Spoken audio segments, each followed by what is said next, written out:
Hello everyone, welcome to my online classes. यहाँ पे हम फ्रेंच रेवोल्यूशन पढ़ रहे हैं, जिसका आज हम सब title France abolish monarchy and become a republic पढ़ेंगे। We already discussed about how revolution happen in France, what is the reason of the revolution. ये सब हमने पढ़ा था, किस तरीके से कॉन्स्टिट्यूशन, किस कंडीशन में कॉन्स्टिट्यूशन साइन किया गया फ्रांस के राजा से, उनके सामने क्या किया गया, उनकी पावर, राजा की जो पावर थी उसको लिमिट कर दिया गया और जो कॉन्स्टिट्यूशन था उसकी पावर को 3 हिस्सों में बांट दिया ना। यहाँ पे जिस साल ये कॉन्स्टिट्यूशन ड्राफ्ट हुआ उस पूरे साल फ्रांस में टेंस का माहौल बना रहा। लेकिन जब फ्रांस के राजा ने जो कॉन्स्टिट्यूशन साइन किया था तो वो एक सीक्रेट कॉन्ट्रैक्ट पर्शिया के साथ, उन्होंने एक सीक्रेट कॉन्ट्रैक्ट नेगोशिएशन में वो आए थे ना। इस नेगोशिएशन के अंतर्गत जितने भी रूलर्स थे, वो जो जितने भी फ्रांस के इर्द गिर्द जो रूलर्स थे, उनके मन में एक संदेह की भावना आ रही थी कि अगर जिस तरीके का डेवलपमेंट फ्रांस में हो रहा है, अगर वही डेवलपमेंट, वही रेवोल्यूशन उनकी कंट्री में आ गया तो वहाँ के जो रूलर्स हैं, वहाँ के जो पीपल्स हैं, वो उन रूलर्स को उखाड़ के बाहर फेंक देंगे। तो उन्होंने फ्रांस में इससे पहले कि कॉन्स्टिट्यूशन बने, वहाँ पे वॉर करने का फैसला लिया। अब ये जो चीज़ थी ये डिसाइडेड हो गई थी 1789 में। बट इससे पहले कि जो नेबर कंट्रीज़ थी, जो रूलर्स थे नेबर कंट्रीज़ के, वो अपनी ट्रूप फ्रांस में भेजें, उससे पहले फ्रांस की नेशनल असेंबली ने अप्रैल 1792 में पर्शिया और ऑस्ट्रिया के खिलाफ वॉर डिक्लेयर कर दिया, वोट डाल के वॉर डिक्लेयर कर दिया। अब जो लोग थे फ्रांस के, कई लोगों ने इस वॉर के लिए आर्मी ज्वाइन कर ली, अलग अलग प्रोविंस से आके आर्मी ज्वाइन करने लगे। अब इस जो वॉर को देखा जा रहा था, जो लोग थे इस वॉर को नॉर्मल कॉमन पीपल, जो राजा अरिस्टोक्रेट के अगेंस्ट जा रहे थे। और ये जो वॉर था, पूरे यूरोप में इस वॉर को ये देखा जा रहा था कि एक कॉमन पीपल और राजा के बीच का ये वॉर देखा जा रहा था। उसी समय फ्रांस के लोगों ने एक अपने लिए एक पेट्रियोटिक सॉन्ग यानी देशभक्ति सॉन्ग गाया, जो कि पोएट रॉगेट डिलेजा ने कंपोज किया था ना। ये जो सॉन्ग था ये मार्शलाइज था। इसको सबसे पहली बार फ्रांस ने वॉलंटियरिंग के तौर पे गाया था जब वो पेरिस की तरफ मार्च कर रही थी, ठीक है। अब लेटर मार्शला ये नेशनल एंथम हो गया फ्रांस का।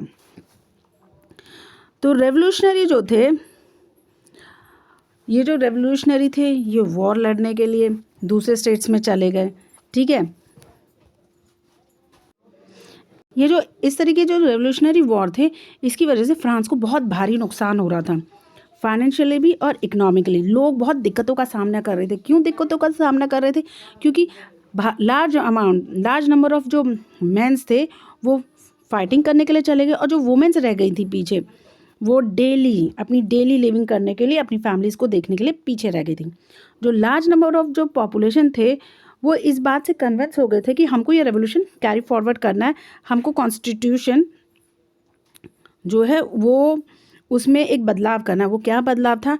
वो ये चाहते थे कि जो वोटिंग राइट्स थी वो रिच सेक्शन तक ही ना सीमित होके जो कॉमन पीपल थे उनके लिए भी वो वोटिंग राइट्स हो। तो इसके लिए वो वॉर करने लगे, ठीक है ना। अब क्या हुआ, इसी वॉर के लिए कई पॉलिटिकल क्लब्स बने। ये जगह जगह पे अपने प्लान्स गवर्नमेंट से रिलेटेड प्लान्स और पॉलिसीज़ डिस्कस करने लगे। इन्हीं क्लब्स में जो सबसे सक्सेसफुल क्लब था उसको जैकोबिन कहा जाता था। वो जो क्लब था उसका जो नाम था जैकोबिन, वो एक फॉर्मर कॉन्वेंट प्रीस्ट था उसके ऊपर लिया था, यानी सेंट जॉकब्स के ऊपर जैकोबिन नाम पड़ा था। इस जैकोबिन जो पॉलिटिकल क्लब था, इसमें वुमेन्स भी पार्टिसिपेट कर रही थी। अब ना वुमेन्स का क्या पार्टिसिपेशन था इस पॉलिटिकल क्लब्स में, वो हम लेटर सेक्शन में पढ़ेंगे, सेक्शन 4 में पढ़ेंगे। मेनली जो जैकोबिन के जो मेंबर्स थे वो लेस प्रॉस्पेरस सोसाइटी से बिलोंग करते थे, जैसे कि शॉपकीपर्स थे, आर्टिशंस थे, पेस्ट्री कुक्स थे, वॉच मेकर्स थे। इस तरीके के छोटे छोटे सर्वेंट्स जो डेली वेजेस पे काम करते थे, इस तरीके के लोग जैकोबिन क्लब में शामिल थे। ये कह सकते हैं ज़्यादा फले फूले लोग नहीं थे, बहुत ही कॉमनली बैकग्राउंड वाले लोग थे। अब इनको जो लीड कर रहा था, जो लीडर था जैकोबिन क्लब पॉलिटिकल क्लब का, था वो मैक्सिमिलियन रोबेस्पेरे था। ठीक है, जो जैकोबिन थे जैकोबिन थे उन्होंने अपना एक ड्रेस कोड डिसाइड कर रखा था। वो ड्रेस कोड क्या था? वो जो ट्राउजर यानी जो पैंट्स पहनते थे उसमें स्ट्राइप्स होती थी, और जितने भी जैकोबिन्स थे वो उसी स्ट्राइप्स का पैंट पहनते थे अपने आप को रिप्रेजेंट करने के लिए कि they were belongs to the Jacobin political club. ठीक है, अब it was a way of proclaiming the end of power wielded by the wearer of knee breech. Now these Jacobins came to known as the sans-culottes, literally means those without knee breeches.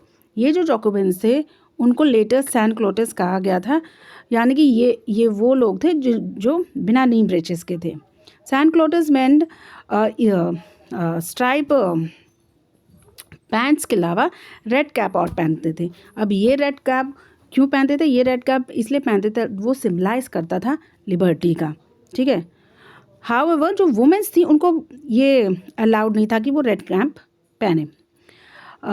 Summer की 1792 की summer में जो Jacobins थे उन्होंने जो in the summer of 1792 that the Jacobin plan an insertion of a large number of Persians who were angered by the short supply and high price of the food. On the morning of August 10, they stormed the palace of Toulouse, massacred the king's guard, and held the king himself as hostage for several hours. Later, the assembly voted to imprison the royal family. Elections were held. From now on, all men of 21 years and above, regardless of wealth, got the right to vote. 1792 की गर्मियों में जो Jacobins थे, जो ये Jacobian political club था, इन्होंने क्या किया, जो पर्शियन थे उनके एंगर को हवा दी। अब पर्शियंस क्यों एंगर थे? पर्शियंस इसलिए गुस्से में थे क्योंकि जो सप्लाई थी, जो फूड की सप्लाई थी वो बहुत कम थी और जो प्राइस था वो बहुत हाई था।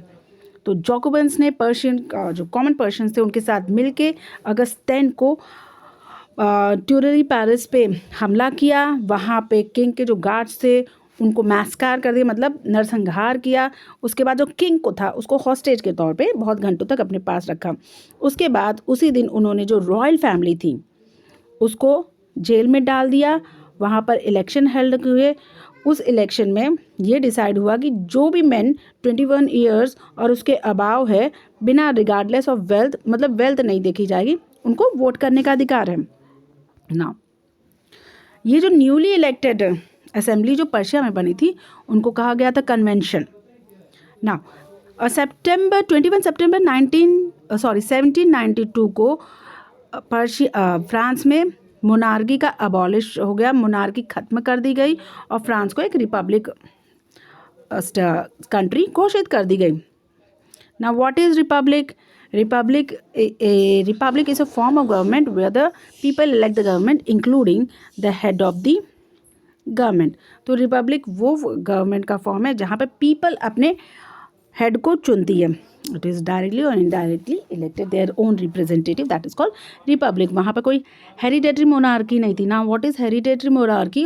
हेरिडेटरी मोनार्की वो होती है जब राजा के बच्चे उसकी जगह लेते हैं, फिर उस राजा के बच्चे उसकी जगह रहते हैं, उसको कहा जाता है हेरिडेटरी मोनार्की। ठीक है ना। लुई 16 को बाद में डेथ सेंटेंस घोषित कर दिया गया था नेशनल असेंबली में, क्योंकि उन लोगों को लगा कि वो ट्रेशन वो टर्म होता है जहाँ पे जब कोई इंसान अपने कंट्री के खिलाफ बगावत करे तो उसको ट्रेशर के रूप में देखा जाता है।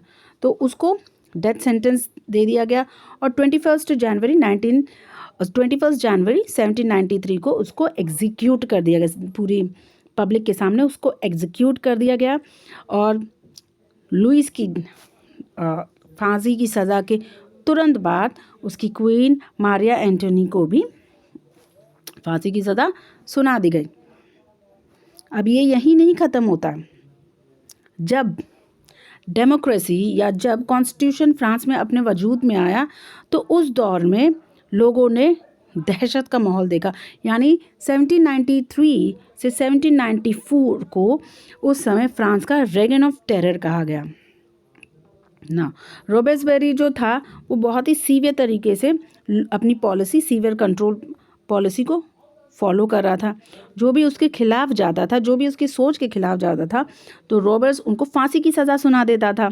अब वो एक्स नोबलमैन्स, क्लर्गी, जो मेंबर्स थे अदर पॉलिटिकल पार्टी के, जो उसके पार्टी के जो मेंबर थे, जो उसके मेथड से खुश नहीं होता था या उसके मेथड के अगेंस्ट बोलता था, वो उनको अरेस्ट करता था, उनको जेल में डालता था और उनके खिलाफ रेवोल्यूशनरी ट्रिब्यूनल बैठाता था। और अगर कोर्ट को ये जो रेवोल्यूशनरी ट्रिब्यूनल को ये लगता था कि वो गिल्टी हैं, तो उनको गुलिटनाइट कर दिया जाता था।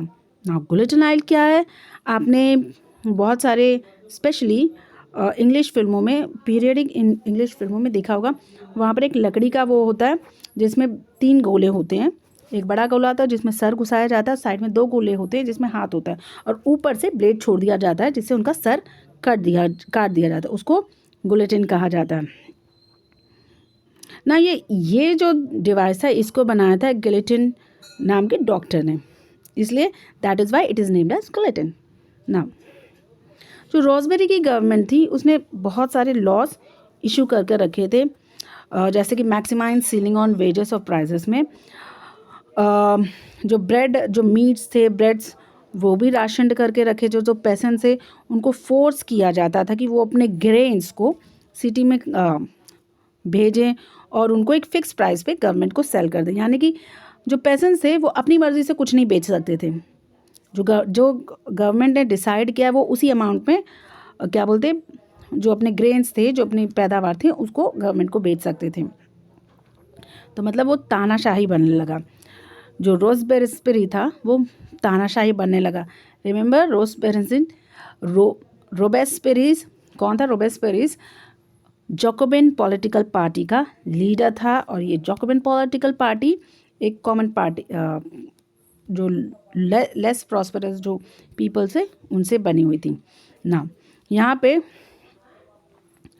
जो बहुत एक्सपेंसिव वाइट फ्लोर थी, यानी कि जिसको कहते हैं मैदा, उसको फॉरबिडन कर दिया गया था, बंद कर दिया गया था। जो सिटीजन्स थे फ्रांस के, उनको यानी कि प्लेन सभी को एक ही जैसी ब्रेड खाने की इजाज़त थी। A loaf made up of whole white, यानी कि कोई बड़ा नहीं, कोई छोटा नहीं, एकदम इक्वालिटी। खाने पीने में भी इक्वालिटी की प्रैक्टिस हो रही थी, इक्वालिटी चल रहा था। अगर अमीर चाहे वो वाइट फ्लोर खाए तो वो वाइट फ्लोर नहीं खा सकता था, उसको भी जो नॉर्मल लोग फ्लोर खाते थे वो वही फ्लोर खा सकता था, फ्लावर खा सकता था। ठीक है ना। Equality was also sought to be practical through form of speech address instead of traditional monsieur and madame. All French men and women were enforced citoyen and citoyennes. यानी कि अब ना कि खाने पीने में उसने इक्वालिटी डिक्लेयर कर दी, उसने जिस तरीके से हम एड्रेस करते थे, फ्रांस पीपल जिस तरीके से एड्रेस करते थे सर मैडम करके, उसको भी उसने सभी लोगों के लिए सेम कर दिया। जैसे मैन है तो उसको सिटियन कहा जाने लगा, जो वुमेन्स हैं उनको सिटियनीज कहा जाने लगा। जो चर्चेस थे उनको बंद कर दिया गया था, उनकी जो बिल्डिंग्स थी, चर्चेस की जो बिल्डिंग्स थी, उनको बैरक में और ऑफिस में कन्वर्ट कर दिया था। मतलब रोसबेरी अपनी पॉलिसी को इतनी अंधाधुनी अप्लाई कर रहा था कि जो उसके सपोर्टर्स थे वो भी डिमांड करने लगे कि आप इतने सीरियसली ना लें, उसको मॉडरेट कर लें। फाइनली रोसबेरी को जुलाई 1794 में कन्विक्टेड कर दिया गया, उनको अरेस्ट कर दिया गया। नेक्स्ट डे उनको भी फांसी की सज़ा सुना दी गई। Here we end this class. Have a good day.